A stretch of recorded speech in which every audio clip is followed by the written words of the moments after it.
Já está para gravar aí? Pronto, agora está para gravar. Não, agora ali, ó, gravando ali, ó. Agora gravando. Uma boa noite, então, né? Eu vou para o meu paradoxo aqui, né? Esse óculos eu enxergo vocês, mas não enxergo o texto. Esse eu enxergo o texto, mas não enxergo direito vocês. Mas... Fica o paradoxo. Então, só lembrando, hoje a gente começa um material novo. Quer apresentar aqui com o material? Sim. A gente vai começar hoje uma tese, né, da Undina Maria Rodrigues Machado, uma tese que eu e a Renata, a gente vem lidando com ela já há algum tempo. Uma tese muito interessante. A clínica do sintoma, né, sintoma com H, que é uma formulação do Lacan do final dos seminários dele, do final do ensino dele, e o sujeito contemporâneo. Eu comecei com uma ideia que, né, nós começamos com uma ideia no texto Psicologia das Massas e Análise do... Eu queria um texto que visse a questão do sujeito, mas visse a questão também da cultura, do coletivo, né? Como se fizesse um caminho, né? Em termos lacanianos, o grande outro para o sujeito. Em termos freudianos, ele começa pensando na organização de massa e termina o texto falando de eu, que é o nome do sujeito em Freud, né? O eu dividido freudiano, né?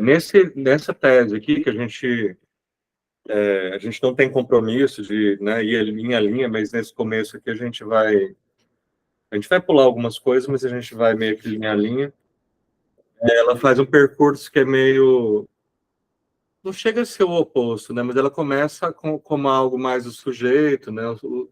O sintoma, que não é algo só do sujeito, cura também, ok? Mas é quase como se ela começasse mais do sujeito, indo mais para ampliando para a cultura, apesar que não é bem isso, eles não tão claro na tese dela, o que é bom, né? E os textos, né, só para ir explicando, né, o Psicologia das Massas, esse texto não é, né, propriamente uma continuidade, né, que tem um engancho muito claro, um enlace com o texto anterior freudiano. Né? A ideia é que a gente vai estudar textos que digam respeito a entender o que é o sujeito contemporâneo. Para isso, a gente tem que ir lá em Freud, né, dar uma olhada no que é o sujeito freudiano, né, o sujeito da modernidade, né? Para falar do sujeito contemporâneo, a gente tem que ter os contrastes, né? Então, a gente não é como, né, aqueles filmes, né, que tem parte 1, parte 2, continua a história, né? A gente o que dá continuidade a um texto para o outro é essa orientação, né? De a gente estudar subjetividade contemporânea, né? O mundo contemporâneo, os sintomas da contemporaneidade, mas sempre pensando que a gente tem que voltar um pouco no Freud para fazer esse contraste, que é o que, inclusive, ela faz aqui, porque ela começa com o conceito de sintoma em Freud, né? O capítulo 1, não vou ler, né? Não é necessário que não vou ler a introdução da tese, né? Mas a gente já vai para o que interessa aqui, que é o capítulo 1, que ela chamou de a carne do sintoma. Aí dentro do capítulo 1 tem a parte 1, que é o conceito de sintoma em Freud. Podemos começar daí. E só um parêntese sobre isso, um dia um aluno me perguntou assim, se a teoria do Freud ele modifica ao longo da vida, por que a gente não vai logo para o final, né? Aí eu falei, primeiro que você não tem como ir para os textos da década de 30 do Freud, conseguir ler e entender sem passar pelos anteriores. E segundo, porque, na verdade, embora ela se modifique, ela não abandona nenhum dos pontos anteriores. Ela vai somando. Não é uma teoria, né, nem do Lacan, não é uma teoria evolutiva, né? Sei lá, o Freud da segunda tópica, vamos estudar a segunda tópica, porque a primeira, né, não serve para nada. Não tem como estudar a segunda tópica e abandonar a primeira tópica, né? O Lacan, inclusive, funda a teoria dele, dando mais atenção à primeira tópica do que a segunda tópica. E o próprio Freud, mesmo depois que ele lança a segunda tópica, ele continua os termos da primeira tópica. E a mesma coisa em relação ao Lacan. Por mais que a gente fale aí de primeiro Lacan, segundo Lacan, no final das contas, não há um abandono. Quando se passa para um segundo, não há abandono do primeiro de modo algum. Então, não é possível, na psicanálise, entender o que está lá na frente sem fazer movimentos de retorno. Inclusive, eu acho que o funcionamento da psicanálise ele é sempre esses dois movimentos, né? O de retroação, Nash-Traglickai, né? E o de antecipação. Então, a gente tem sempre esse movimento de antecipação e retroação, antecipação e retroação. E o estudo acaba exigindo que também se faça constantemente esse movimento, que eu acho que é o que a gente vai começar a fazer aqui hoje, a partir da carne do sintoma, né? A parte mais básica, carnal do sintoma, em Freud. Tá. É interessante agora que a gente tem o mesmo texto, né? No outro do Freud tinha uma diferença de edição, tinha gente que tinha PDF, agora está todo mundo com as mesmas páginas aí. Na página 21, conceito de sintoma em Freud. Aí você vai entrando, Sim. achando necessário. A psicanálise começa pela histeria.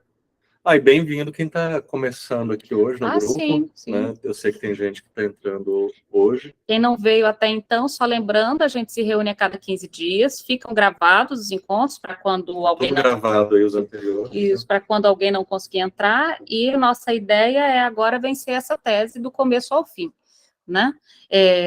Então, esse é o nosso árduo trabalho agora, daqui até o final do ano.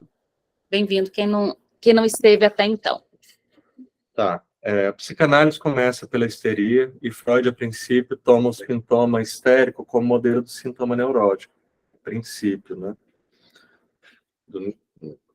Esse foi o modelo usado para as análises das histéricas nos estudos sobre histeria, de 1895. O caso de Elizabeth von R. é exemplar. Elizabeth se apaixonara pelo cunhado, mas recalcara esse desejo durante o casamento da irmã.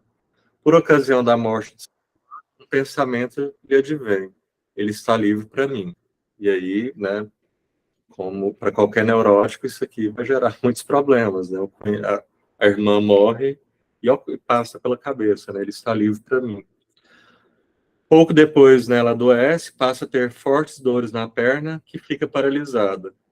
No decorrer da análise, Freud leva Elizabeth a descobrir esse sentimento pelo cunhado, né? Estava uma coisa lá mais ou menos recalcada, né? Então, Freud leva Elizabeth a descobrir esse sentimento pelo cunhado e conclui estabelecendo a conexão do desejo inconsciente com o sintoma. Ela não queria dar um mau passo, né? Que seria abordar, né, de uma maneira amorosa o cunhado.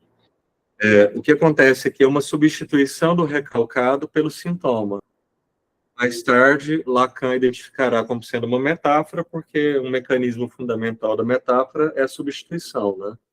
Então, o Lacan já vai ler como um mecanismo, né, metafórico essa substituição do recalcado, que é, né, ela tem um apaixonamento pelo cunhado, e isso que aparece para ela é o sintoma, né, dores na perna que fica paralisada, né?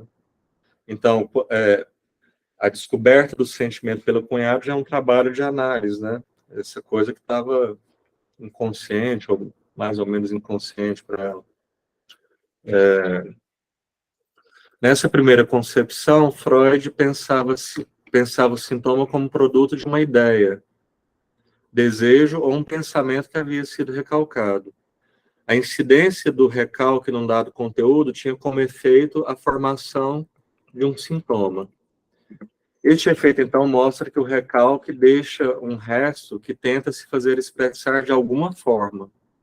Este resto se instala entre os sistemas inconsciente e o pré-consciente, primeira tópica, né? Criando neste último, né, no pré-consciente consciente, uma tensão em direção à consciência. Pela proximidade das duas instâncias, o resto se liga a um comportamento e através dele se expressa. É essa expressão propriamente dita que Freud denominava sintoma. Nas manifestações sintomáticas, a tensão que impelia a consciência era paulatinamente descarregada, propiciando um certo alívio para o organismo, tal como aparece nas conversões, né, no sintoma típico, né, de conversão histérica. O começo aqui tá bem didático, né? De repente ela dá uns saltos aqui, de repente não é tão didático assim. O que eu acho que está muito didático, eu vou passando para frente. Quem já estava vindo está acostumado com esse jeito de funcionar, mas se alguém viu um problema em alguma coisa que acha importante que a gente passou, se manifeste aí. Assim entendido, podemos reconhecer nesse processo que o sintoma funciona como uma defesa contra o recalcado.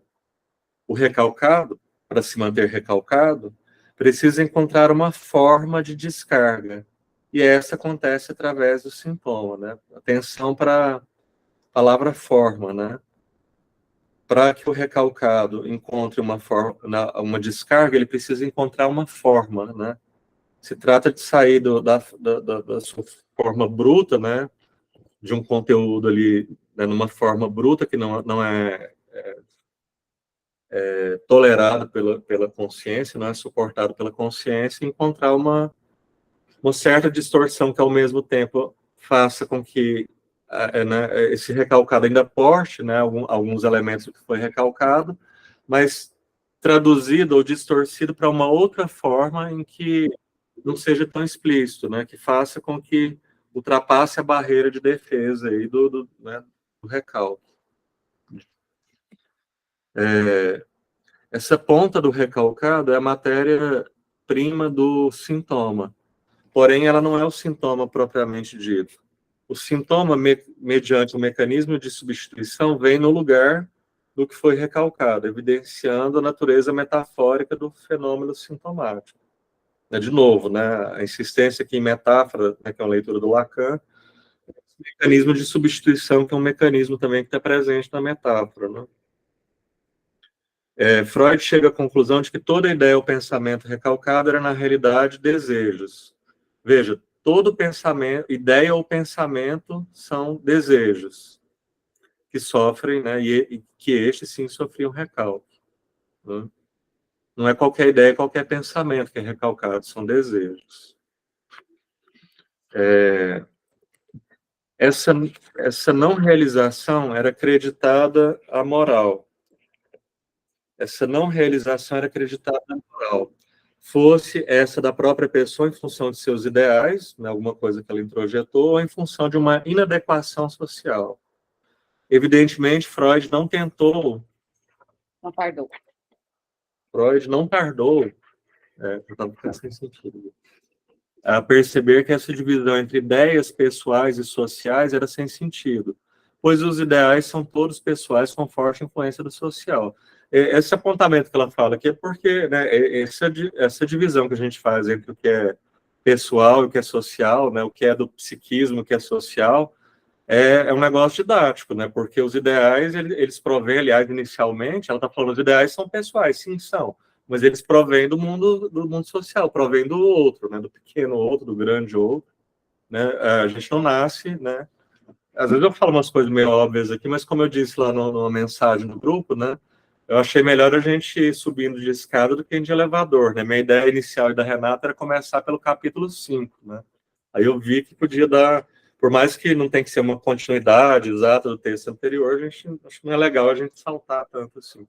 Agora, tem um ponto que eu acho interessante aqui, só para recapitular, é extremamente didático esse texto, na verdade, a Ondina escreve muitíssimo bem, até aqui. Didático, escrever bem, ela escreve sempre, mas nem sempre é didático. Daqui, extremamente didático, e é interessante a gente pensar aqui essa questão do mecanismo, né, da forma em que se organiza aqui a ideia do sintoma para Freud, especificamente da histeria.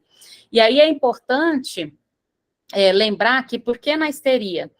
O Freud começa toda a teorização dele pensando em relação não a toda a neurose, mas especificamente a histeria, e depois, vocês vão ver aí no texto, numa diferenciação da histeria com a neurose obsessiva, e depois com as outras estruturas, se fosse o caso. Mas aqui, especificamente, é interessante essa ideia que o Freud coloca, de uma primeira definição do sintoma, se a gente voltar lá na página 22, do sintoma como uma ideia, um desejo, um pensamento que havia sido recalcado, esse é um ponto importante, e um outro ponto recalcado todo? Não.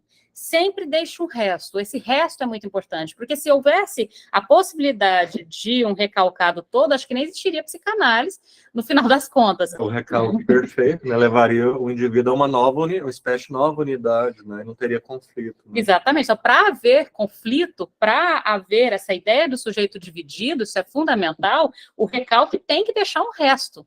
Então, não existe um recalque que não deixe um resto, né?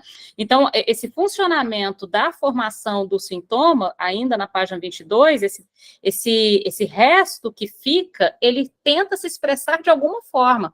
E essa é a ambivalência, é algo que se recalca para que não se tenha notícia disso, e o resto que fica, e sequer ter notícia disso, se expressando de alguma forma. Essa é a ideia do dividido, da ambivalência, que faz, inclusive, com que a psicanálise exista. Sem essa ideia, a psicanálise, ela sequer teria sido fundada, ela sequer existiria, entende? A psicanálise, ela existe justamente por essa concepção de que o sintoma, então, guarda uma certa expressão possível de ser interpretada, né? Então, o sintoma como a consequência de uma defesa, né, que se manifesta como uma metáfora, e como é uma metáfora, como toda metáfora, pode guardar nela alguma interpretação.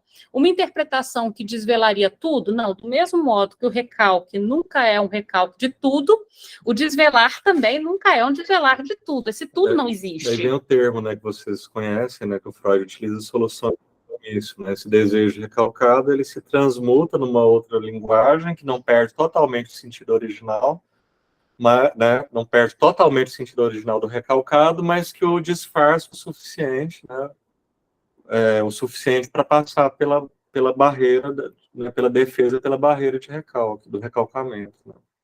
Então, para a gente poder avançar, lembrando dessa ideia de que liguem a ideia da histeria à metáfora, porque lá daqui a pouco a gente vai ver que a neurose obsessiva não é a metáfora que ela se liga tanto, mas a metonímia. Então, a ideia aqui da histeria ligada à metáfora, e essa metáfora teria fundamentalmente o objetivo da realização de um desejo, que a gente sabe de base sempre insatisfeita. Uma coisa importante aqui, né, que eu já Renato antecipando algumas coisas, né? Veja aí, né? Esses pensamentos recalcados são desejos não reconhecidos, vai estar aí no texto. Isso, no caso, aí seria. Então, o sintoma vem no lugar de um desejo não reconhecido, recalcado. No caso da neurose obsessiva, o que é central aí não é um desejo, né? Mas a gente vai ver lá uma satisfação que seria insuportável, né? Podemos... Pode, continuar. Então, página 23. O desejo, então, ficava retido no inconsciente. Dessa forma, o sujeito não tinha conhecimento dele.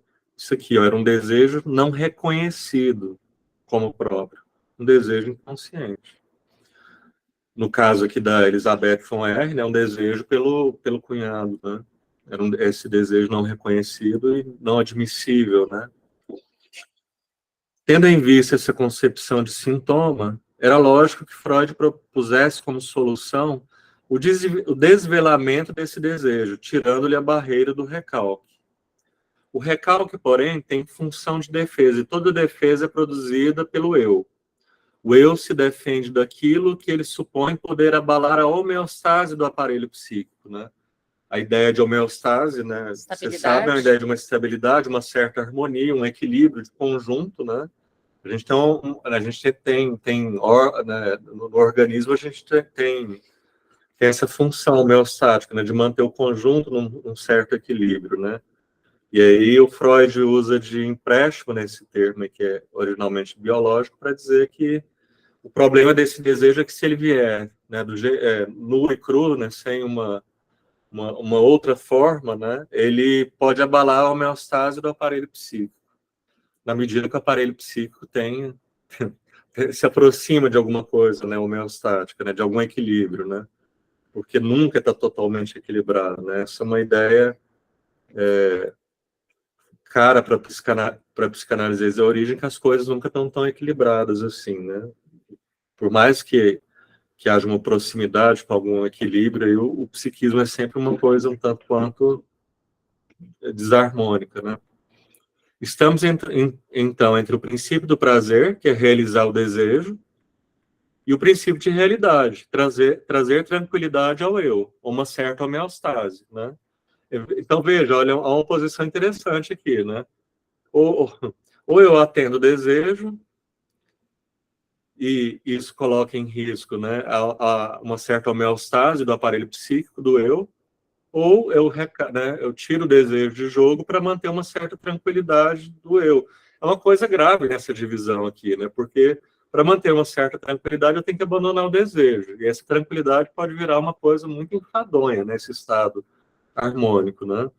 Mas, por outro lado, se eu assumo o meu desejo, é por isso que é difícil, né, assumir, né, se apropriar do desejo e assumi-lo, né, com as suas consequências, né, isso traz perturbação, né, o contrário de homeostase, né. O trabalho analítico visava fazer com que o sujeito reconhecesse esse desejo, né, o desejo que não era reconhecido. O sujeito reconhecesse esse desejo para que o sintoma fosse eliminado. E que o sujeito reconhecesse esse desejo como seu. E aí uma ressalva, a ênfase da palavra eliminado, eliminado é forte, né? Então, eliminado também, do mesmo jeito que o recalque não é de tudo, deixa um resto, o que se desvela não desvela tudo, e o sintoma não é completamente eliminado. O cara está dizendo aqui, né? Tudo é tudo certo, muito certo, de um jeito que não acontece, na verdade, né? A gente teria um sintoma eliminado pelo reconhecimento do desejo recalcado, só que não é bem assim. Não é bem assim, porque nem se tem todo reconhecimento, nem se tem toda eliminação, assim como também não se teve todo recalque. Sempre, pensem sempre em coisas parciais. Um outro ponto também muito importante ele fala que o trabalho analítico visa fazer com que o sujeito reconheça esse desejo. Então, veja, quando a gente aponta para a linha anterior, que fala sobre essa questão da homeostase, de uma certa tranquilidade, é até curioso, porque o trabalho analítico vai na contramão desse funcionamento. A análise serve para desestabilizar a fantasia, né? Ou seja, a análise, o trabalho analítico visa desestabilizar. E aí vem um ponto muito importante, desestabilizar de que tanto? Ou seja, porque também não se desvela tudo, porque o tudo não existe, mas se desvela antecipadamente também não, é necessário que haja as condições, por exemplo, transferenciais para que esse desvelamento possa acontecer e seja recebido ali. Interpretar não resolve todos os problemas, interpretar é o que você faz na sua cabeça, você como analista escutando, interpreta, depois você tem a outra parte do trabalho, que é comunicar essa interpretação, e ver como é que essa comunicação chega lá. E o que você interpretou não necessariamente vai ser o que vai chegar lá quando você conseguir transmitir essa interpretação. Lacan fala uma frase importante, né, que é: você sabe a intervenção que você fez ou a interpretação que você fez pelo efeito que ela tem, né? Então, exato, interpretar ou intervir, pontuar, é sempre um risco, né? Porque você só sabe, você faz um certo cálculo, né? Mas você sabe o que você realmente fez pelo efeito, né? Então, só fazendo essa ressalva de que neste momento aqui, que o Freud faz uma certa descrição, parece uma descrição muito mais limpa, claro, organizada, do que efetivamente as coisas funcionam. Então, à medida que a gente vai avançando na teoria, a gente vai vendo que está tão simples e tão didático, porque ainda não colocamos os furos, né, os restos aqui do funcionamento, a desestabilização dessa estrutura em funcionamento. E isso foi sobre a histeria. Agora, no próximo parágrafo, a gente avança agora para como isso funciona na neurose obsessiva. Vamos lá. Contudo, esse modelo, né, esse agora do desejo não reconhecido, né, esse modelo não servia para a neurose obsessiva, uma vez que nela Freud encontra o sintoma não como algo que substitui um desejo não reconhecido, né, recalcado, mas o sintoma como resposta a uma satisfação insuportável. Veja, né, eu mudo o que é insuportável aqui não é um desejo, mas um tipo de satisfação que é condenável pelo sistema, né, o sistema consciente, pré-consciente, para usar os termos da primeira tópica, né. O sintoma clássico, né, do obsessivo, né, é a compulsão de lavar as mãos, né. Aqui ela está pegando uma coisa que é quase um estereótipo do obsessivo, mas, né, mas serve bem. É um estereótipo que se confirma, né, não tão raras vezes assim, né, mas é um caso ele está pegando uma coisa paradigmática, né, lavar as mãos como substituição da masturbação, né. Freud considera esse sintoma, lavar as mãos, compulsão de lavar as mãos, como paradigma, e diz que o obsessivo lava as mãos para livrar-se da culpa pela masturbação. Mas a grande descoberta é que o lavar as mãos toma o lugar da própria masturbação, né? Então, veja, né, o sintoma aqui ele não vem no lugar não substitui uma ideia, um desejo recalcado, mas ele vem no lugar de uma satisfação que é insuportável. Está claro isso, né? E importante, percebam que aqui a gente já não está falando de substituição no sentido metafórico, mas no sentido metonímico, ou seja, de um deslocamento. Então, não tanto por causa de um desejo insatisfeito, mas de uma satisfação insuportável. Percebam que aqui a gente já está apontando uma diferença muito clara, que inclusive na escuta, né, da clínica a gente percebe muito claro, da diferença entre a histeria e a neurose obsessiva, né? Então, do lado da histeria, metáfora, insatisfação, do lado da neurose obsessiva, satisfação insuportável e deslocamento. Uma coisa que já vai ficando evidente aqui também é que a questão quer dizer, da histeria, que a questão do desejo, né, do obsessivo é uma satisfação insuportável, né? A gente antecipa uma coisa aqui que é assim, né? Os obsessivos não querem saber nada do desejo, né? Tanto que, assim, vamos pegar uma coisa paradigmática também, né? Muito comum, né? Vocês aí, tem muita gente com experiência clínica, né? É uma coisa comum, né? Escutar, quer dizer, um modo do desejo aparecer no discurso histérico é pela reclamação, né? Apontamento de faltas, né? Então, fazendo um pouco um estereótipo, né, da histérica e do obsessivo, tá? Nem sempre a histérica é mulher, nem sempre o obsessivo é um homem, mas estereotipando um pouco só para a gente entender, como é comum, né, escutar um obsessivo desses clássicos, assim, freudianos, que ainda tem vários andando pela rua ainda que chegam aos consultórios, o cara dizer assim, o que ele não suporta, né, na mulher, né, numa mulher que ela aponta a falta o tempo todo, né? Ele fala, olha, para mim, né, as coisas estão ok, né? Mas ela tem que apontar o que está faltando, né? Em geral, eu nem vejo o que está faltando, mas ela não para, é um saco isso, né? E a queixa, né, que muitas vezes a gente escuta de uma mulher, né, histérica, na histeria, é dizer assim, olha, ele não fala nada, né? Eu falo para ele, eu mostro as coisas que estão, né, que estão faltando, né, que estão erradas, e ele não responde nada, né? Isso é insuportável, né? Eu lembro de uma paciente que dizia que ela uma coisa que trouxe uma satisfação para ela, né, que era o seguinte, ela descobriu um jeito de fazer com que ele, né, o cara obsessivo, não ficasse calado. Ela tinha um certo jeito de formular as frases que ele perdia a paciência. Então isso virava uma briga, né, que não é algo muito agradável, mas era melhor do que ele ficar calado, né? Então, quer dizer, do desejo obsessivo não quer saber, né? Deus me livre dessa coisa de falta, né? Mas a grande descoberta é que o lavar as mãos toma lugar da masturbação e desse modo torna-se seu equivalente. Veja, não seu substituto, mas por metáfora, mas equivalente. Que é do campo metonímico, né? Isso. Essas palavras, elas são importantes para marcar a diferença. Sim. Se antes o sujeito lavava as mãos para desculpabilizar-se do ato masturbatório, quando lavar as mãos passa a equivaler a masturbar-se, o que ocorre é um deslocamento da satisfação obtida da masturbação para o lavar as mãos, né? Aqui uma frase, né, nisso daqui, trazer uma frase do Freud, que ele diz que a vida sexual do neurótico são seus sintomas, né? Os sintomas neuróticos é a vida sexual do neurótico, né? Através do processo de deslocamento, a mesma satisfação é obtida na execução de outra atividade que toma o lugar da primeira. Assim, o próprio lavar as mãos passa a ser a fonte de satisfação, mas agora uma satisfação suportável, né? Esse exemplo aqui que o Freud pega como paradigma é um tanto simplificado, mas é muito claro, né? Masturbação como algo que não seria aceitável, né? Sobretudo na Viena do século XIX, até hoje, na verdade. Quantos casos a gente escuta de gente culpada por... E fazendo spoiler, lavar a mão passa a ser uma satisfação suportável até se tornar insuportável, porque é importante vocês lembrarem que a pulsão, ela exige uma satisfação e satisfação. Logo, mesmo o seu substituto, seu equivalente suportável, tornará tem potência para se tornar insuportável. Ou insuficiente. Ou, né? Insuficiente, mas, sobretudo, insuportável pela repetição, compulsão à repetição. O que é o que está na sequência aí, eu não posso parar de fazer isso.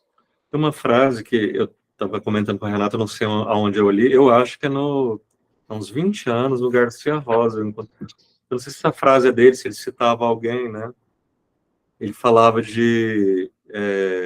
como é que eu te falei o negócio? O desejo quer se realizar, a pulsão quer se satisfazer. Aqui está bem, né, essa frase resume bem o que ele está apontando aqui, né? O desejo quer se realizar, a pulsão quer se satisfazer. Se trata de satisfação, né?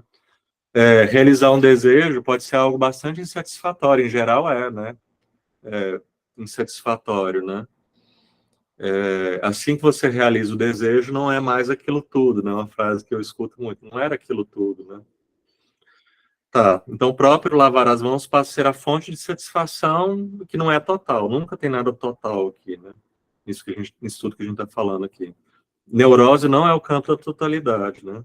Ainda bem se fosse, aí a gente já estaria falando da psicose, tá? Certeza e totalidade aí já é outra estrutura, também serve aí de diferença, de contraponto. Esse substituto se converte também em uma prática obsessiva. Não posso parar de fazer isso, né? Já começa a ficar problemático. Eu não posso parar de fazer isso é uma resposta ao pensamento obsessivo. O caso clássico, ela vai entrar aqui depois no caso do Homem dos Ratos, né? Uhum. Deixa eu chegar lá. Há aqui uma força impelindo o sujeito a fazer algo que sempre levará a uma satisfação. Essa força é identificada como pulsional, né? Eu não posso parar eu não posso não fazer isso, né? Podemos, então, dizer que a pulsão sempre se satisfaz, parcialmente. Aí ela fala mesmo que de forma substituta, né? Mas não é exatamente a substituição, né? Mas é um deslocamento. É um deslocamento. Portanto, que a palavra substituta tinha que estar equivalente. Equivalente. Se fosse rigoroso ao texto dela própria, tinha que estar equivalente.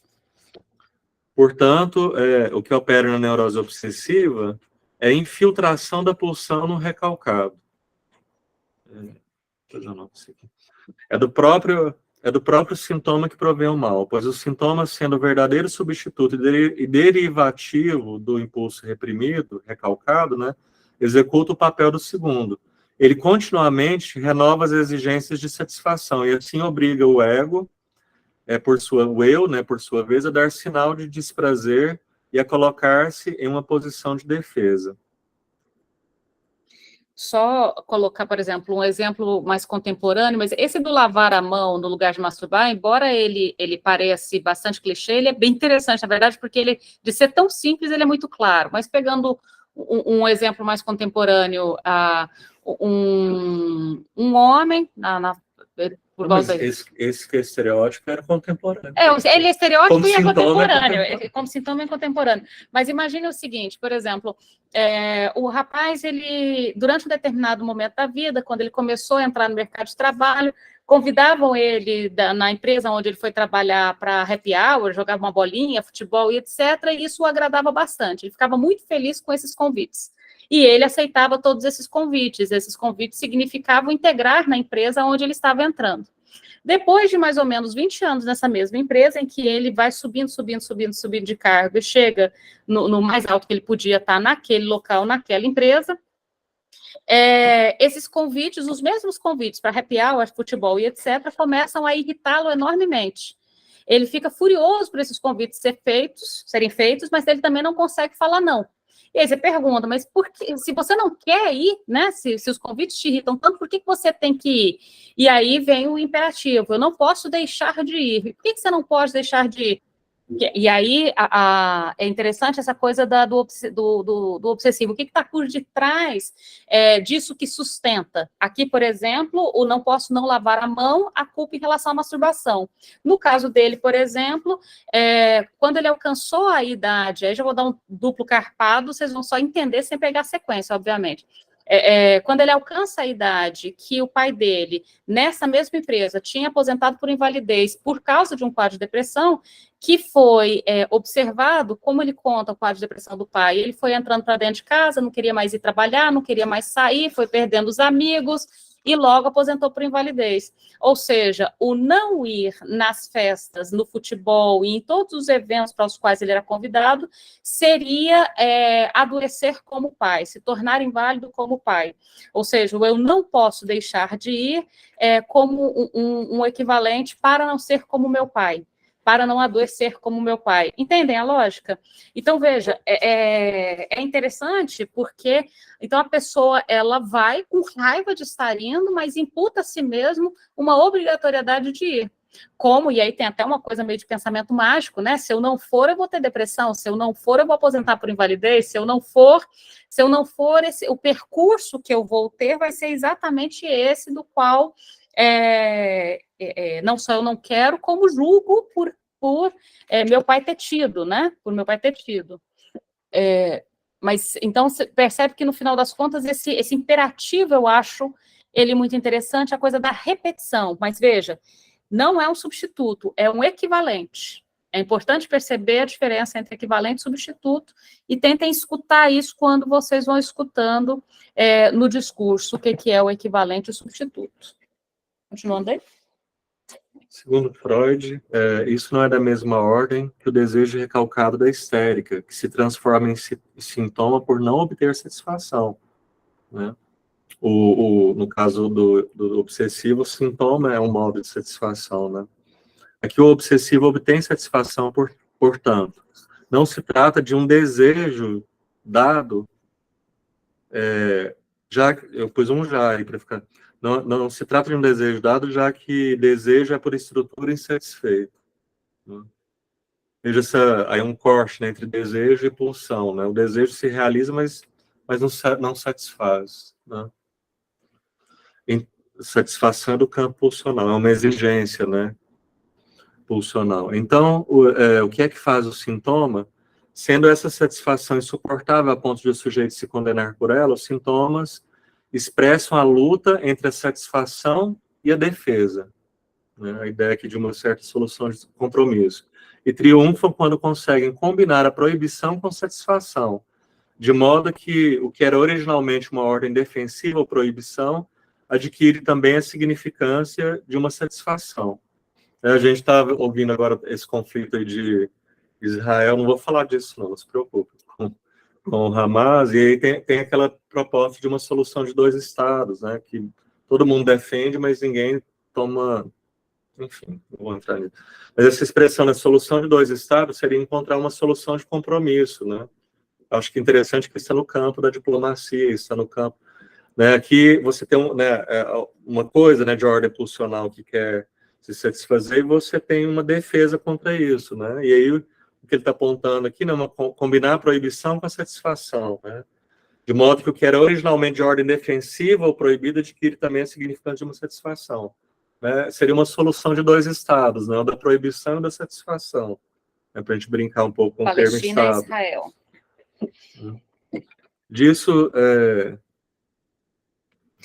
Antes de terminar esse parágrafo, aí vamos falar que o pessoal quer perguntar, né? Disso se deduz que não é o desejo, mas sim a pulsão que se satisfaz no sintoma. O sintoma vem no lugar da pulsão, de algo que exige satisfação, né? Assim, o sintoma se converte numa satisfação em si mesmo. Isso ocorre porque a barreira do recalque é porosa à pulsão. Né? Se ela fosse eficaz, não haveria problemas, possibilitando que ela se infiltre no sintoma. A defesa, nesse caso, atua contra a satisfação, transformando-a em desprazer. Esse caráter paradoxal do sintoma, satisfação e defesa, é o ponto utilizado por Lacan para dizer que há algo de excessivo no gozo que obriga o sujeito a erigir uma defesa. Tanto a noção de gozo como essa de satisfação pulsional, né? Quando fala que tem gozo no sintoma, satisfação no sintoma, já é importante a gente fazer essa distinção, né? Que a gente já conhece, né? Mas é sempre bom voltar nela, que essa satisfação pulsional ou gozo, nos termos lacanianos, não é prazer, né? Você pode se satisfazer muito com algo muito desprazeroso, né? Então, esse parágrafo todo, eu queria saber, agora a gente tem que dialogar um pouquinho, senão a gente vai, virar aula expositiva e não grupo de estudo, né? Esse parágrafo todo, da 24 para 25, é um parágrafo interessante para demarcar a diferença entre neurose obsessiva e histeria, Aqui demarca muito interessante, inclusive tem essa frase que o Wesley falou sobre o desejo quer se realizar e a pulsão quer se satisfazer, está aqui, se vocês observarem bem, na terceira linha desse último parágrafo 24. Aqui, o obsessivo obtém satisfação, e na sequência, o desejo é, por estrutura, insatisfeito, né? E então, o que faz o sintoma do obsessivo? A satisfação insuportável, né? Um segundo ponto muito importante para diferenciar... Né? Deslocar de uma satisfação insuportável para uma que seja suportável, lavar as mãos, até que isso também vai se tornar insuportável na medida que você não pode deixar de fazer aquilo. Né? Exatamente. E um segundo ponto, além dessa diferenciação entre histeria e neurose obsessiva, que é importante da gente demarcar, essa questão dessa barreira do recalque, que é porosa, como a gente disse lá atrás. Não há um recalque que seja absoluto. Se não há um recalque que seja absoluto, isso implica dizer que a barreira do recalque é poroso. Se é poroso, deixa sempre um resto, um resíduo. Né? Então, essa barreira do recalque ela é porosa, a pulsão, né? Mas em relação ao desejo opera de um modo diferente, e essa questão da defesa, que na página 25, então, ele apresenta, e isso é muito importante, então a defesa atua contra essa satisfação transformando, né, essa satisfação em desprazer. E aí eu queria saber o que vocês gostariam de complementar ou perguntar para a gente dialogar um pouquinho antes de seguir adiante. Fabiana? Eu quero, Renata, perguntar.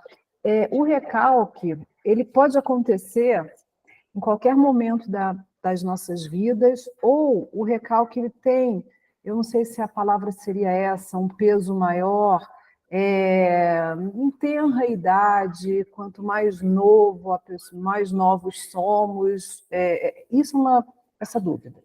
Não sei se eu consegui. Conseguiu, e sua dúvida tem a ver, inclusive, com a ideia de recalque primário, recalque secundário, acho que você pergunta apontando para isso, não é? Sim, sim. Em relação a essa questão do recalque primário, recalque secundário, primeira coisa, o recalque primário, ele se houver miticamente um recalque perfeito, seria o recalque primário, ou seja, aquele, talvez o único, e mítico, né, que não deixaria, portanto, qualquer resíduo, né, que seria o trauma do nascimento, né, aquele, mas daí em diante, os recalques, no plural, né, que vão acontecer ao longo de toda a vida, sem dúvida vão deixando resíduos, mas é um ponto interessante essa questão da infância. Veja, voltando até um pouquinho no texto, a gente fala que o recalque acontece em função de inadequações sociais, questões morais e ideais. Inevitavelmente, esses ideais, essas questões sociais e questões morais, elas são cravadas na gente, marcadas na gente, desde muito cedo, desde a infância. Né? E é até interessante, por exemplo, mesmo que uma pessoa na vida adulta decida não ser mais uma pessoa religiosa, por exemplo, mas ela foi criada numa tradição judaico-cristã, não se espante se passar um tamanduá na frente do carro de noite, a pessoa vai falar, meu Deus, Nossa Senhora! Ou seja, mesmo que ela não acredite em nada disso, não significa que isso não esteja ali gravado, crivado. Então, nesse sentido, a gente pode dizer que, embora o recalque pode acontecer potencialmente ao longo da vida, eu diria que os que vão acontecer ao longo da vida conversam com os da infância. Conversam com o da infância. Tem uma ideia, Fabiana, de quando Freud vai falar de recalque primário, né? Tem uma coisa interessante que é assim, quando a gente fala de recalque, veja aqui, ele está na primeira tópica, né? Esse texto aqui até aqui. O sistema pré-consciente, consciente de um lado, né, operando sobre o sistema inconsciente, sobre o recalcado. Então, tem duas partes, né, de um psiquismo formado, pré-consciente e consciência, fazendo força contra o inconsciente recalcado, e o inconsciente recalcado, ele se esforça, né, para atravessar a barreira do recalque. Agora, tem uma coisa muito interessante que o Freud se pergunta e vai responder, que é assim, né? Mas espera aí, e o primeiro recalque? né, não há ainda sistema pré-consciente, né, consciente de um lado e sistema inconsciente do outro, né? Então, a ideia do Freud é que esse recalque primário, que vai vir por alguma coisa que impacta sobre o indivíduo, que é muito insuportável, né, uma espécie de trauma originário, né, esse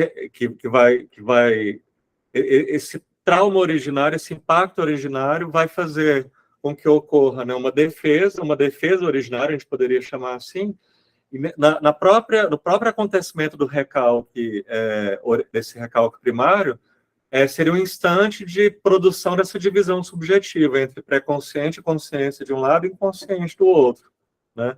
Seria uma espécie de fundação do psiquismo, né? Tal como Freud concebe ali na estrutura primeira, na primeira tópica, né? Não sei se... Sim, sim. Gostei muito quando a Renata falou conversa com o recalque primário, esses outros que vão conversando com o primário.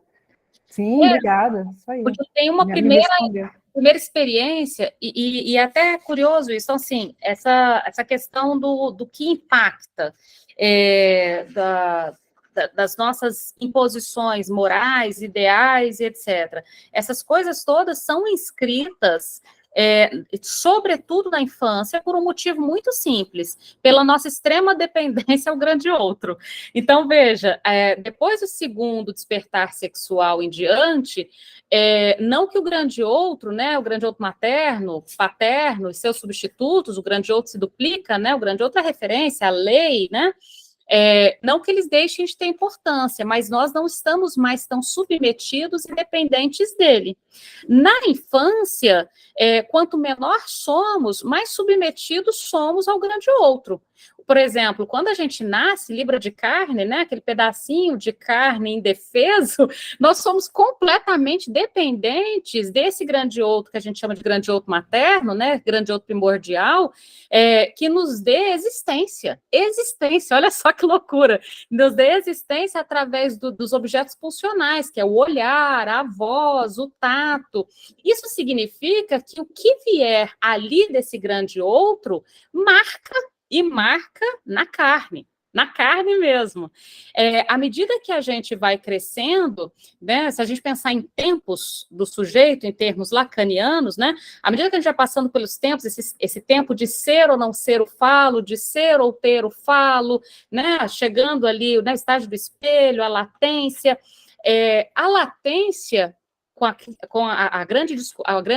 o simbólico já está lá nos atravessando desde do primeiro encontro da carne com a linguagem, mas a gente ainda não podia fazer uso dele de fato, né? A gente tinha ali a lógica imaginária, o predomínio imaginário das relações, e a gente era atravessado pelo real imprevisível, né? Do encantamento, da surpresa, da dor, do trauma, né?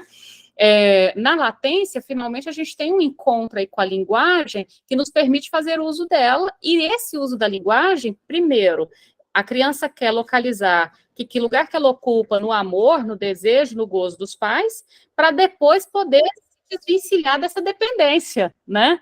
Para poder, inclusive, sair dessa extrema dependência e vulnerabilidade que tem na relação com o grande outro. Então, por que é tão importante a infância? E por que aquilo que deixa as marcas para o recalque vem da infância? Por causa dessa extrema dependência e vulnerabilidade que nós temos na infância, desde a origem, ao grande outro, que é quem escreve a lei, a moral, os ideais e assim por diante. Não que eles não sejam importantes depois, mas nós não estamos tão submetidos e dependentes a eles, né? Obrigada. Alguém quer fazer mais alguma pergunta, comentário, complementar? Renata, como você estava falando da parte da insatisfação do obsessivo, é nesse momento que ele procuraria uma análise, quando começa a ficar insuportável? Porque é difícil esse obsessivo na análise, né? Inclusive, é por isso que ele demora tanto. Excelente pergunta. Veja, por que ele demora tanto? Porque essa satisfação equivalente, ela vem com digamos, a vantagem de não ter, por exemplo, a culpa da masturbação. Então, lavar a mão é higiene. Na época de Covid, então, que maravilha, né? Então, ela traz aí umas vantagens. Nesse momento, o obsessivo realmente não vai procurar ajuda. A Covid foi o império do obsessivo, né? A Covid foi o império do obsessivo. O obsessivo, ele pôde finalmente falar, eu tinha razão. E nesse império do obsessivo, o obsessivo ele não vai procurar nesse momento. Ele talvez procure quando essa satisfação se torna insuportável pela compulsão, inclusive a repetição, né? Entretanto, Maria Carolina, aí vem uma coisa interessante em relação à questão do manejo. O Lacan diz no seminário 2, resumindo todos os conceitos de resistência, que a resistência é a última instância, a resistência do analista que não sabe com o que ele está lidando, né? E eu acho bem, ou seja, e no seminário 11 ele vai voltar a falar assim, porque a resistência é o encontro do analista com o real, ou seja, com aquilo que você não espera.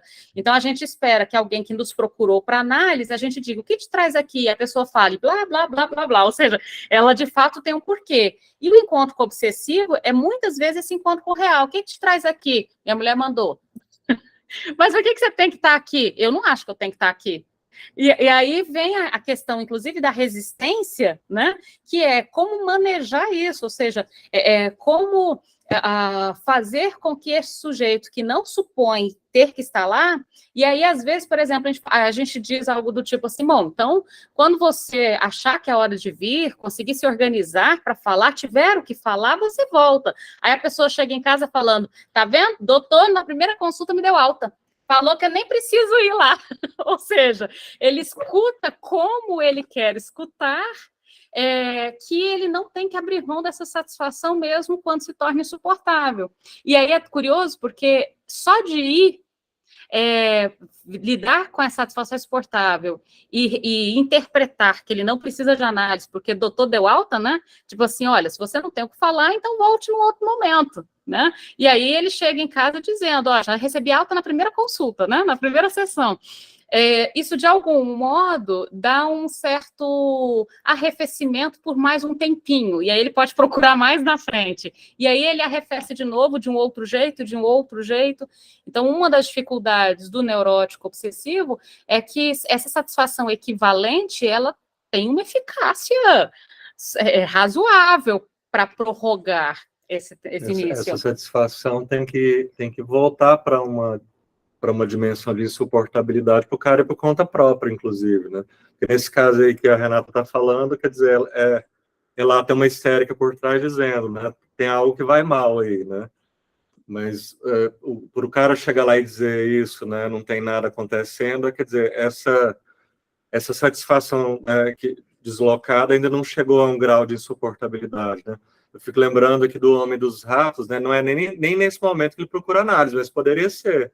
Né, um dia que ele conta que ele estava ele ia para o trabalho, ele ia a pé, né, ele andava alguns quarteirões a pé, e tinha uma pedra, né, parece Drummond, né, uma pedra no meio do caminho do Drummond. Tinha uma pedra, e aí ele pensa o seguinte, que a noiva dele passaria por aquele caminho mais tarde, que ela poderia tropeçar e morrer, né?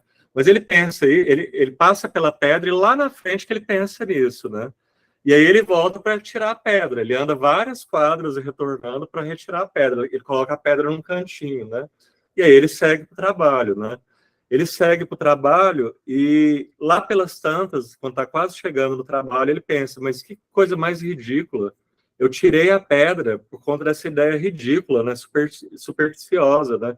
Ele volta e põe a pedra no lugar. E aí ele entra no looping, né? Ele anda e volta e coloca a pedra, ele anda, volta e retira a pedra, ele entra numa crise, né? Poderia ter sido esse momento, né? O cara fala, eu tenho que procurar tratamento, né? Mas não foi. Mas não foi. E é interessante que até isso, por exemplo, tem um pensamento que é, minha noiva pode morrer. Esse pensamento é insuportável. Ele resolve, provisoriamente, tirando a pedra, colocando a pedra, tirando a pedra, colocando a pedra. Enquanto ele faz isso, ele não está sofrendo, ele não está pensando nisso. Enquanto ele faz isso, bem Sísifo, né? Empurra a pedra, volta a pedra, tira a pedra, coloca a pedra. Esse pensamento insuportável, minha noiva pode morrer, o que poderia, inclusive, levar ao pensamento tipo, será que eu desejo que minha noiva morra? Né? Esse pensamento insuportável desses dois significantes, noiva e morte, ficam anestesiados por um tempo. pelo substituto da pedra que entra, a pedra que sai, a pedra que entra, a pedra que sai, percebe? A culpa, né, por supostamente, né, não é nem Supostamente, supostamente, ali por ter no campo pensado, noiva psíquico, e né, se eu morte. pensei isso, eu estou desejando, né, uma coisa Isso. típica também. Inclusive, vocês já viram que as pessoas, elas, até essa coisa assim, a pessoa fala assim, coloca o nome de uma pessoa e a palavra morte, a outra pessoa já bate na madeira, da boca, é como se aquilo não pudesse sequer ser dito. E ele resolve isso com a pedra durante um tempo. E não procura. Então, veja, o tirar a pedra, colocar a pedra, tirar a pedra, colocar a pedra, é um sintoma insuportável, mas que permite que ele espere mais um pouquinho. O obsessivo, nesse clássico, o Homem dos Ratos, ele é um racional supersticioso, né? Porque ele vai dizer, eu sei que isso é uma bobagem, né? Mas mesmo assim eu tenho que voltar lá e tirar a pedra. Eu sei que é uma bobagem, eu tenho que voltar lá e colocar a pedra de volta. E que a gente escuta o tempo todo, né? Eu sei que eu tranquei a casa, mas eu tenho que ir lá verificar. Eu sei que liguei o alarme, mas eu tenho que ir lá verificar, né? Esse eu sei, mas eu faço assim mesmo. E aí quando você pergunta assim, mas você sabe que você trancou, por que você vai verificar? Para não ficar pensando nisso. Ou seja, ele cede ao equivalente, né? Para conter o pensamento que é mais insuportável. Mas isso resolve muito provisoriamente, né? Vamos continuar? Tem mais alguma pergunta? Algum complemento? Não? Então vamos continuar. A gente está na página 25. Desde 1905, Freud percebeu que havia uma articulação entre sintoma e satisfação pela via do ganho secundário. A doença possibilitava e muitas vezes era motivada por dois tipos de ganho, um primário e outro secundário. O ganho primário adivinha, né, de uma fuga para a doença, resultando na aparente resolução do conflito psíquico. Uma espécie de solução de compromisso, né, que a gente já, na qual a pulsão poderia se satisfazer sem prejuízo da censura, na própria doença, a doença em si, né, um modo de satisfação, né. O ganho secundário eram as benesses advindas do próprio adoecimento, que podiam ser tanto de cunho pecuniário quanto emocional, né? Tem coisas muito óbvias, assim, né, quando o ganho secundário. O sujeito fica doente e ele já é capaz de levantar e pedir um copo d'água, mas ele vai pedir um copo d'água, né? Afinal, ele é um doente, né?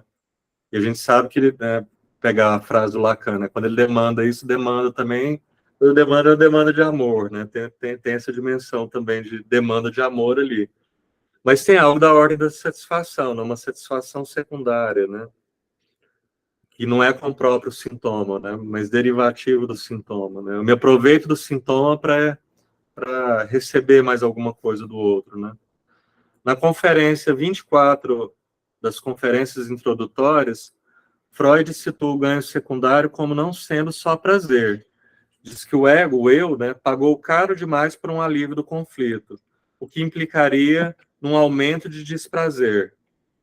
Essa aparente antinomia entre prazer e desprazer estaria equacionada no sintoma, em que você tem algo que está para além dessa dicotomia prazer e desprazer, que é a satisfação, ou em termo lacaniano, gozo, né?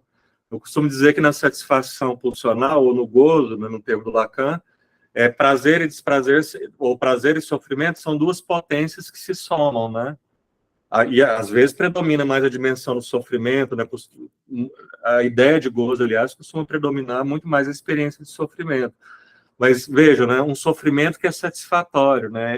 É paradoxal, né? Eu ia falar que é contraditório, não é contraditório, é paradoxal. São duas coisas que se afirmam: o sofrimento e a satisfação. Não é uma satisfação apesar do sofrimento, é uma satisfação porque tem uma intensidade chamada sofrimento, né?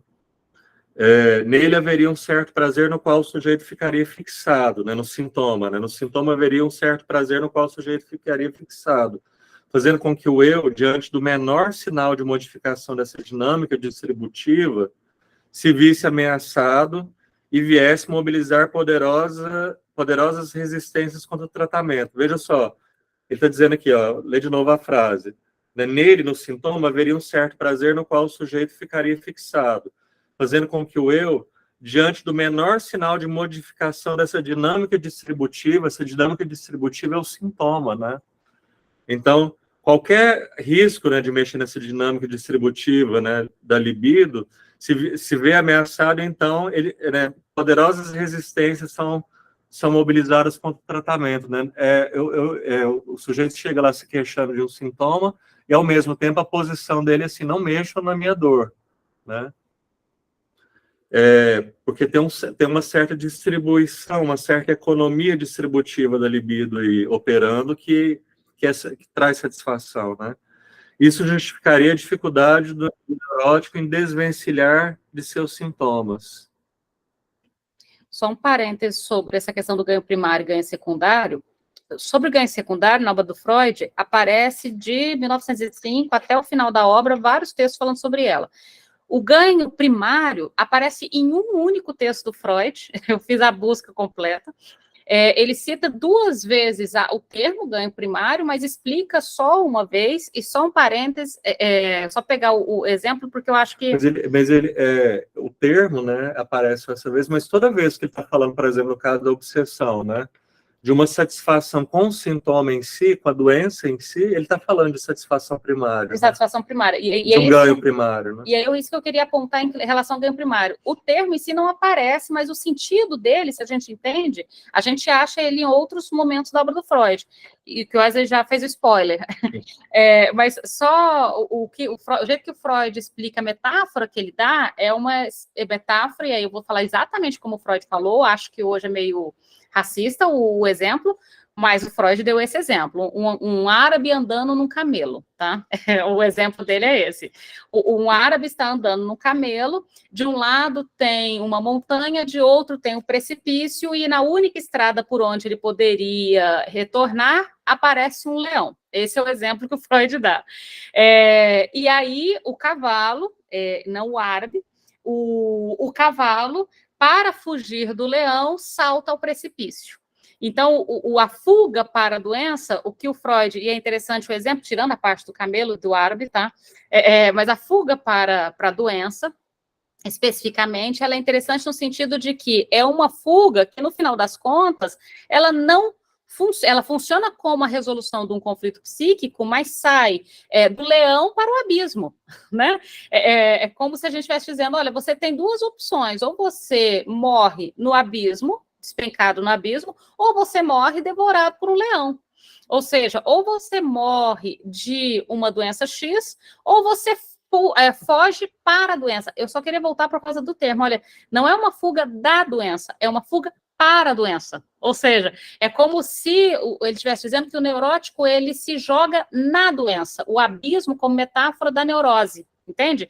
Então, para fugir de um sofrimento X, o neurótico salta para a neurose, o abismo aí é metáfora de neurose. E aí volta para o spoiler que o Wesley fez, de que o obsessivo, ele faz justamente isso. Para tentar fugir de um conflito psíquico, ele salta para a doença, que é o sintoma, você entende? Ele salta na direção de um sintoma, lavar as mãos, ir obrigatoriamente numa festa, enfim, ele salta para a doença, ele foge para a doença como modo de sair de um conflito, e o que ele encontra ao final não é a menos sofrimento. Pelo contrário, é uma outra forma de sofrimento, ou talvez um sofrimento, inclusive, maior. Entende? O Wesley deu um exemplo que eu gosto eu gosto de brigas de casais para servir de exemplo. Essa que o Wesley colocou, que o cara, então, ele tinha como saída para evitar conflito no casamento ficar sempre em silêncio, ficar sempre em silêncio, ficar sempre em silêncio, até que ela descobriu o calcanhar de Aquiles, né? Então, ela passou a dizer sempre uma coisa que provocava nele a fúria, porque era a única palavra que ela conseguia arrancar dele, era na forma de fúria. Ou seja, ele supõe, olha que exemplo maravilhoso, se não é a história do leão e do precipício, né? Ele supõe que ele consegue... Para não ter que lidar com silêncio, eu vou me lidar com a fúria agora. E no caso dele também, né? Para não ter que lidar com uma DR, eu vou ter que lidar com a fúria, né? Ou seja, dos 2 lados. Dos 2 lados. Percebe que dos 2 lados a gente tem uma fuga para a doença, que é um mergulho na neurose, um mergulho no sintoma. Então, esse ganho primário, ele é uma aparente resolução de um problema psíquico através de um adoecimento. Não como uma saída de um não adoecimento. Agora, né, como ele está apontando aqui da resistência, né, o problema é que esse adoecimento, né, por exemplo, essas brigas, né, elas podem ser desprazerosas, mas elas são satisfatórias, né? É gozoso, isso tem um gozo nisso, né? Tem uma... Bom, então o sujeito pode chegar lá reclamando disso, né? A gente poderia pensar um sujeito que E já daqui a um chega lá ano ele reclamando reclama dessa disso. fúria, mas que resiste enormemente, né? Para alguma coisa se alterar, né? E esses episódios de fúria serem extintos, né? Ou minimizados, né? Mesmo porque, por mais que essa fuga para a doença, ou seja, o precipício, né, o abismo, ele seja uma dor insuportável, pelo menos eu sei o que é saltar no precipício, mas ainda não sei a dor de ser devorado pelo leão.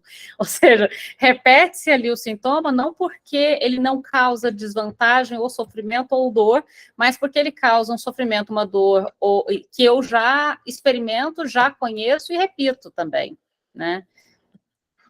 Essa coisa do sujeito chegar se queixando de um sintoma e, ao mesmo tempo, né, resistir bravamente, né, para que não se mexa no sintoma, né, é como se fosse assim, do ponto de vista consciente, eu não quero mais esse sintoma, não que, frase que a gente ouve muito, né, não quero mais isso na minha vida, né, mas do ponto de vista inconsciente, né, ele está defendendo o sintoma.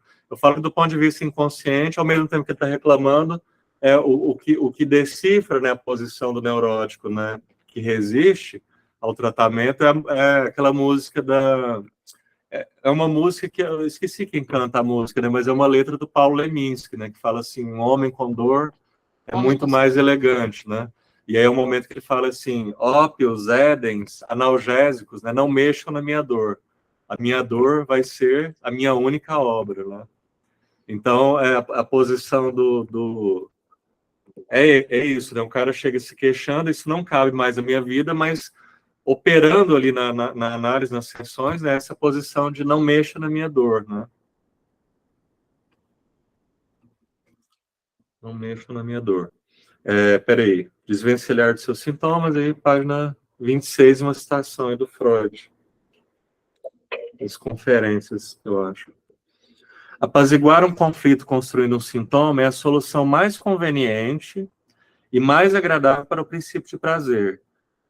Inquestionavelmente, poupa ao eu uma grande quantidade de trabalho interno, que é sentido como penoso, resolver o conflito, né?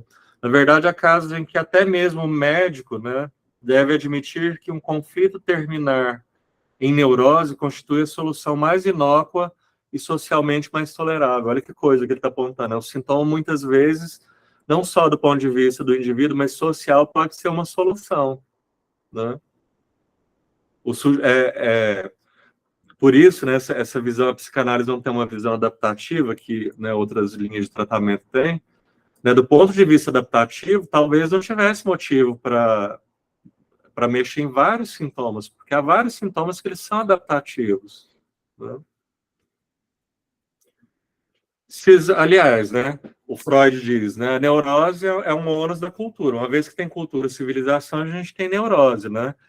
E neurose, se tem neurose, tem sintomas. O sintoma, então, é uma produção cultural. Então, muitas vezes, o sintoma é adaptativo, né? Ele pode ser funcional, né? Esse é um problema, né? A pessoa está sofrendo, mas a coisa é funcional. Aí veja a visão adaptativa como é ruim, né? O sujeito está sofrendo muito, mas aí o psiquiatra, né? Os psiquiatras fazem essa pergunta, né? Pergunta se o cara está, né? Ou a cara, né? Tá trabalhando, ela tá. Tá estudando, tá. Trabalhando ou estudando, tá, né? Tá comendo, tá. Tá dormindo, tá. Né? Tá trepando, tá. Então, tá tudo ok, né? A questão é que, né, tem um monte de coisa sintomática que pode estar produzindo algo insuportável para o indivíduo, mas que mesmo assim não torne disfuncional, né? E para o psiquiatra, se não tornou disfuncional, não tem o que mexer. E ainda tem uma outra coisa, tem algumas coisas que são insuportáveis para quem está ao redor, mas não geram sofrimento no próprio sujeito.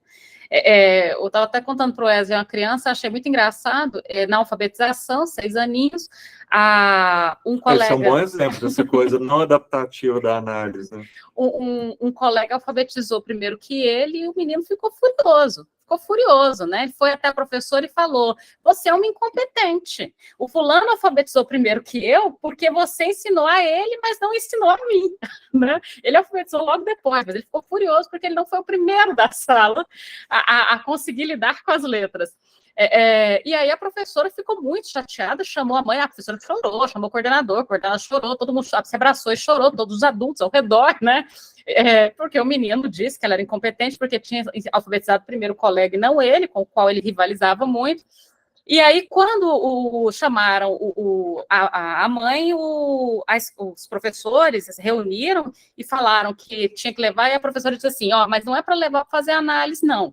Porque na análise, eles vão encorajar a ele achar que ele é inteligente, que isso que ele faz está normal, de que isso tem que levar para fazer uma adaptação de comportamento. Isso, ele precisa ser moldado para respeitar os adultos, os mais velhos, etc, etc. E aí que eu achei interessante que aí o moleque, quando chega, já alfabetizado, diga-se de passagem, né, devidamente alfabetizado, quando questionado, né, dessa resposta que foi dada à professora, ele só diz... Tem uma outra também que você disse, né, ela perdeu a paciência e gritou com ele, porque em vez de gritar, você não me ensina alguma coisa? Porque uma coisa nova, né? Foi durante um ano inteiro, ele estava muito incomodado de não estar aprendendo o suficiente, né? Então a professora deu um grito na sala, em vez de gritar, por que em vez de gritar você não ensina? Né? Então ele dava essas respostas, uma criança de 6 anos, com as respostas todas na ponta da língua, cobrando dos professores que eles fossem mais eficientes, mais eficazes, e ao invés dos professores, porque assim, eu sei que tem um desgaste enorme de uma sala de aula cheia, etc, etc, mas se esses professores estivessem bem emocionalmente, particularmente ele fala assim, peraí, você quer mais tarefa? Minutinho, né? Ou seja, você está pedindo mais, não se preocupe, toma mais tarefa, mais leitura, mais, e vamos brincar aqui com isso, né? Porque o menino está com uma demanda de que ele quer aprender mais e mais rápido. Mas não é isso que foi escutado pelos professores. O que foi escutado pelos professores foi uma desobediência. Só que o que é o problema da questão do tratamento? Quando perguntado para o menino... Daqui a pouco, né, se a mãe, né, não fosse atenta, ela levaria o psiquiatra e daria o diagnóstico. De TOD. Transtorno desafiador, sem dúvida nenhuma. Mas quando, então, o menino é finalmente escutado e pergunta, né, se ele se sente culpado e etc, etc, a mãe pergunta para ele sobre isso, ele falou assim, ele responde, não, todo mundo fala que eu tenho que ser um melhor aluno, como é que eu vou ser um melhor aluno se é a melhor professora? Ou seja, de algum modo, o menino sacou o sistema. Então, como você vai dizer...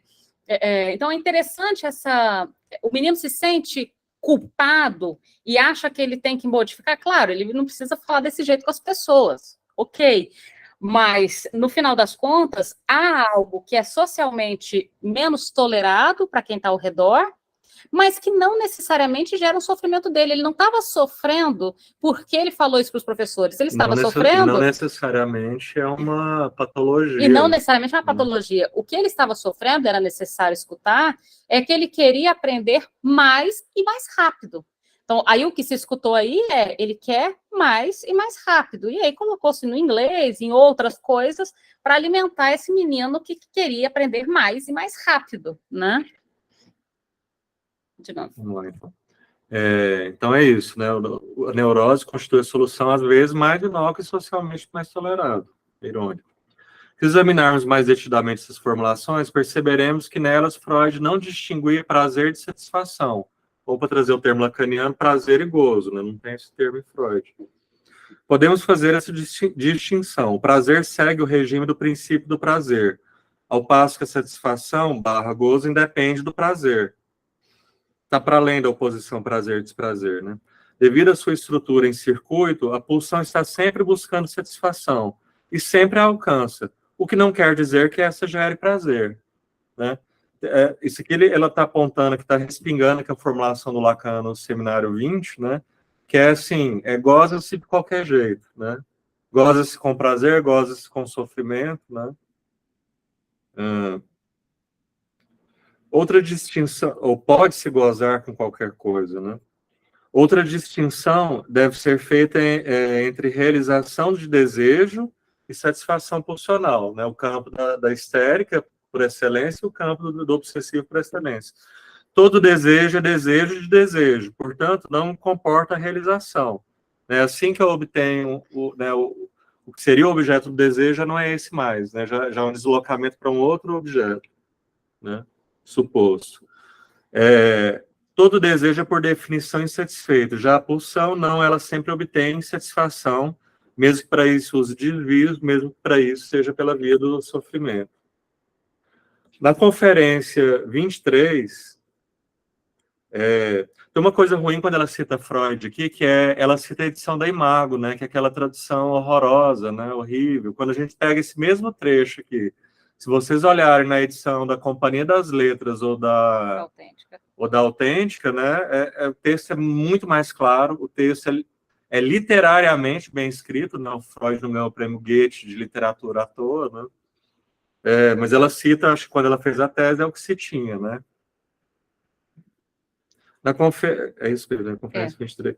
Na Conferência 23, os caminhos da formação dos sintomas, Freud apresenta o sintoma como um novo método de satisfazer a libido. Olha que definição boa, né? Um novo método de satisfazer a libido, que retorna ao momento anterior da organização. Então, peraí. Freud apresenta o sintoma como um novo método de satisfazer a libido, que retorna a um momento anterior da organização libidinal, ou um objeto que já havia sido abandonado, mas que foi um objeto de satisfação num dado momento, né? Esse caminho regressivo é determinado pelo ponto do desenvolvimento no qual a libido ficou fixada. Isso é bem freudiano, né?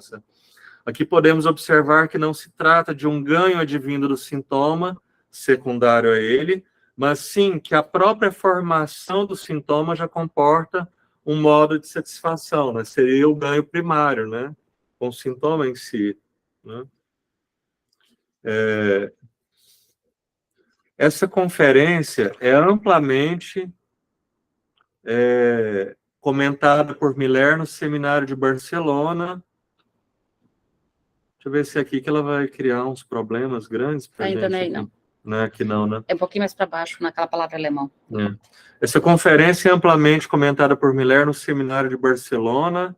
Eu fui atrás desse seminário, não achei de forma nenhuma, onde ele dirá que a conferência 23 complementa a dimensão semântica do sintoma que aparece na conferência 17, como uma dimensão referencial.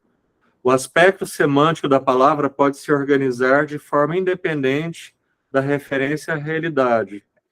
Para trabalhar sobre essa diferença, Miller tece alguns comentários sobre o título em alemão, Conferência 23, que traduzindo é o caminho da formação dos sintomas, mas ele vai pegar aí o termo Weg, que é caminho, né, e Bildung, que é formação, né.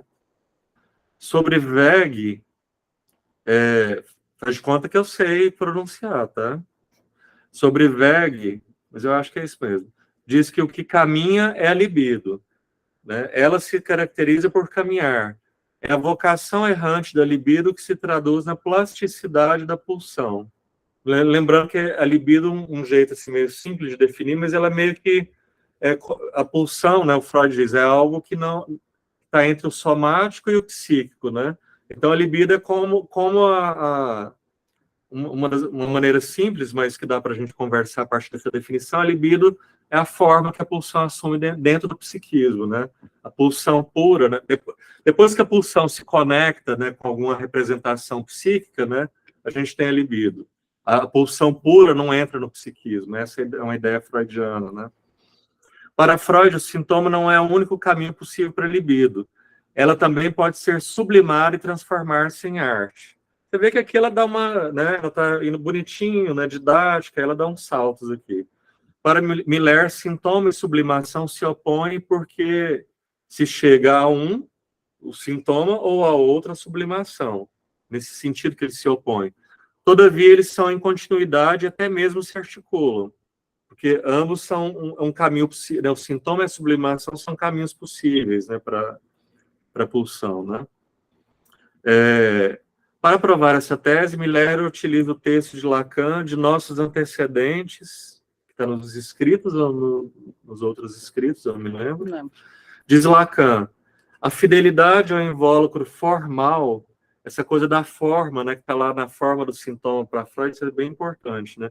A fidelidade ao invólucro formal do sintoma levou-nos ao limite em que ele se reverte em efeitos de criação. Olha, o sintoma já tem um trabalho formal, um trabalho com forma, um trabalho, né, um trabalho de criação no sintoma, uma vez que ele via metáfora e metonímia, deslocamento e substituição, ele cria uma linguagem que, ao mesmo tempo, porta o recalcado proibido da consciência, mas, ao mesmo tempo, ele formata, né, ele dá uma forma que distorce o recalcado originário, de modo que ele seja aceito na consciência, ele passa, né, a barra de recalque, né? Então, que ele tá, nesse invólucro formal do sintoma já é um trabalho de criação. Então, não é muito difícil, né, que do sintoma, né, você escorregue para um efeito de criação, né? A criação, que é por excelência, né, a criação do artista, que é a sublimação por excelência, não anda tão longe do sintoma, né? Já que o sintoma já é uma espécie de criação, né? Um jogo com a forma, né? Está nos escritos, a Renata avisou. Hã? Está nos escritos. Ah, está nos escritos, né? Então tá, vou voltar aqui. Para provar essa tese, Miller utiliza o texto de Lacan, de nossos antecedentes, a fidelidade ao invólucro formal do sintoma levou-nos ao limite em que ele se reverte em efeitos de criação, ou seja, há um limite a partir do qual o caminho se inverte. Até esse ponto, o sentido, aí ele cita a coisa em alemão, que não acrescenta nada para a gente aqui, né, Sinn. Até esse ponto, o sentido e a obra de arte seguem o mesmo percurso, né? Até um ponto, o sintoma e a arte seguem o mesmo percurso, pois até então se trata de um mecanismo significante que produz efeitos de sentido, né? Há um irmanamento, né? Vamos dizer assim, muito mais do que a gente imagina, uma proximidade muito maior do que a gente imagina entre o sintoma e uma obra de arte, porque até um dado momento trata-se de mecanismos significantes que produzem efeitos de sentido. No caso da obra de arte, há uma inversão de curso. O que se dirigia ao grande outro, podemos pensar assim, retorna ao sujeito mesmo. Mas eu poderia inverter essa frase, né? O que retorna ao sujeito mesmo também se endereça ao grande outro, porque na obra de arte, por mais que a gente tenha, sei lá, artistas como Samuel Beckett, um escritor que dizia que não dava a mínima para o grande outro, para o espectador, né? A gente sabe que não é bem assim, né?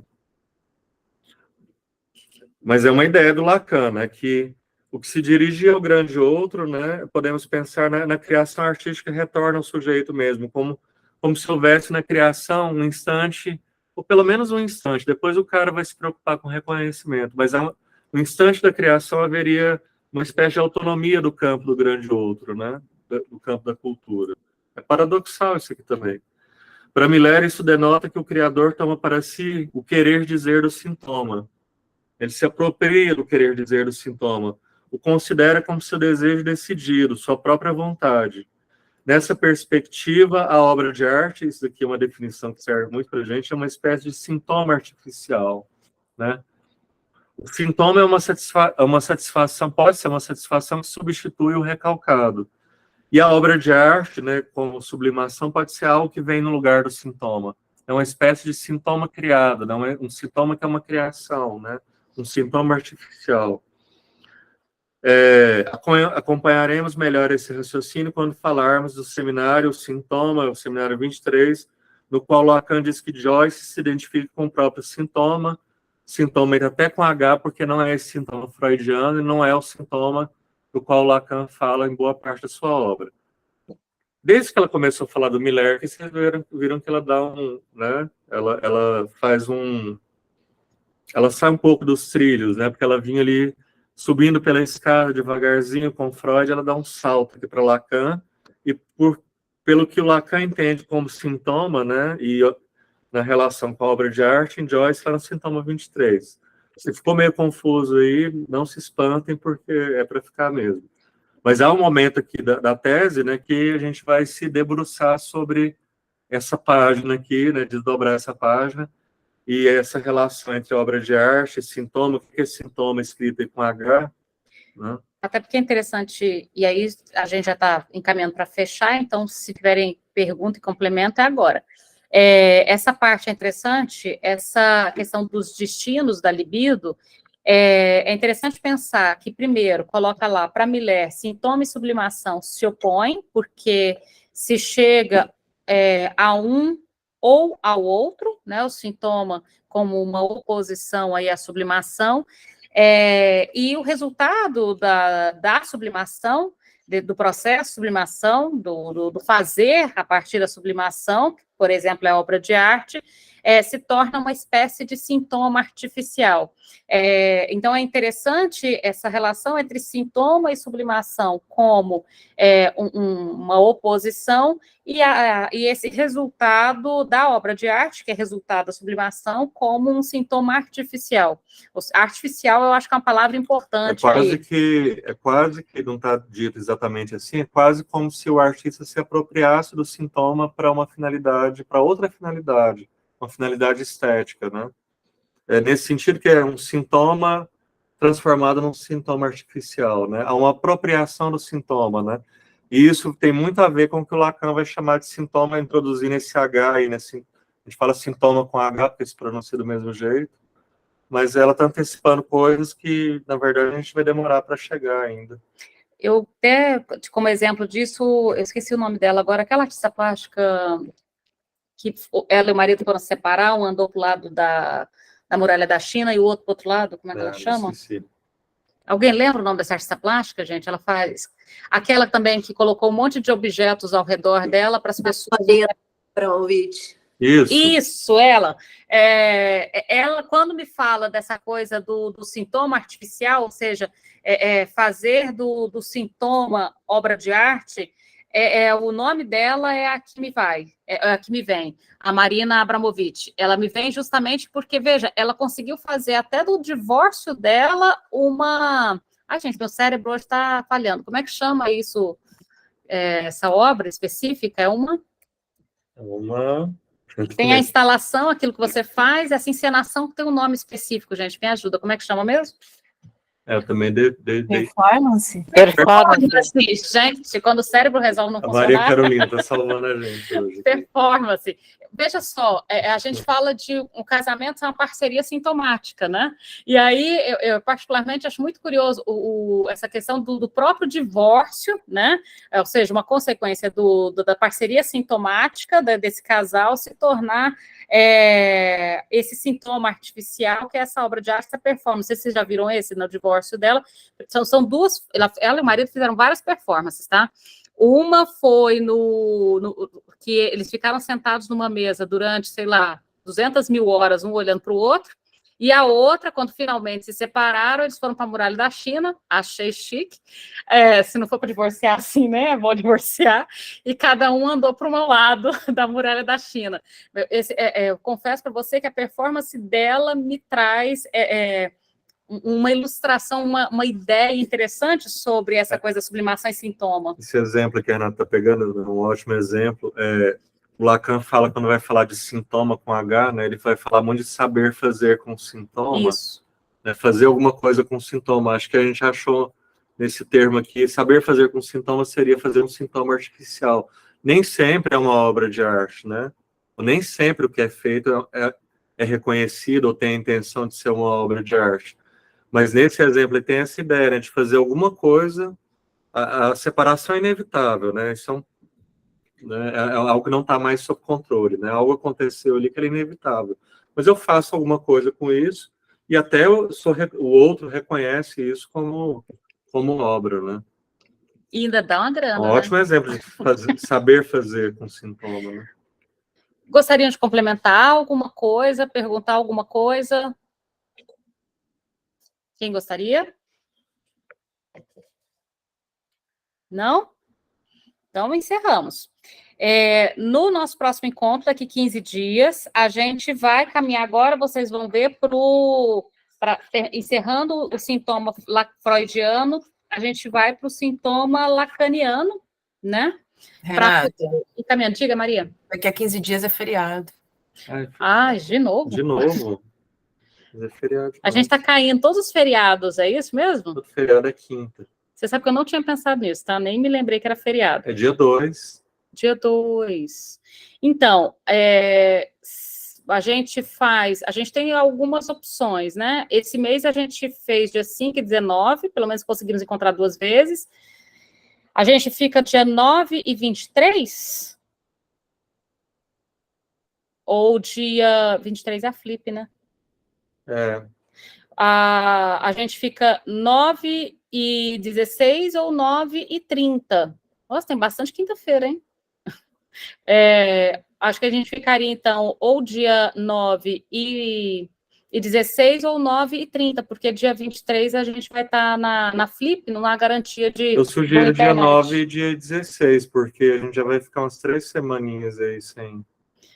9, 16 e Pode pode ser? fazer 30, porque fica 3. Pode ser, então, dia 9 e dia 16, então pula dia 2, que é feriado, a gente se vê no dia 9, vou colocar lá na descrição. Então, novembro vai ficar 9, 16 e 30. A gente pula o dia 23 e o dia 2, o 2 porque é feriado, o dia 23 porque a gente vai estar na Flip, vou estar lançando meu livrinho na Flip. Gente, um abraço para vocês, Um abraço. boa noite para Até todo dia mundo, 9. bom descanso. Obrigada. Boa noite. Boa noite. Tchau, tchau. Boa noite. Boa noite. Boa noite. Boa noite. Boa noite. Deixa eu parar aqui a gravação.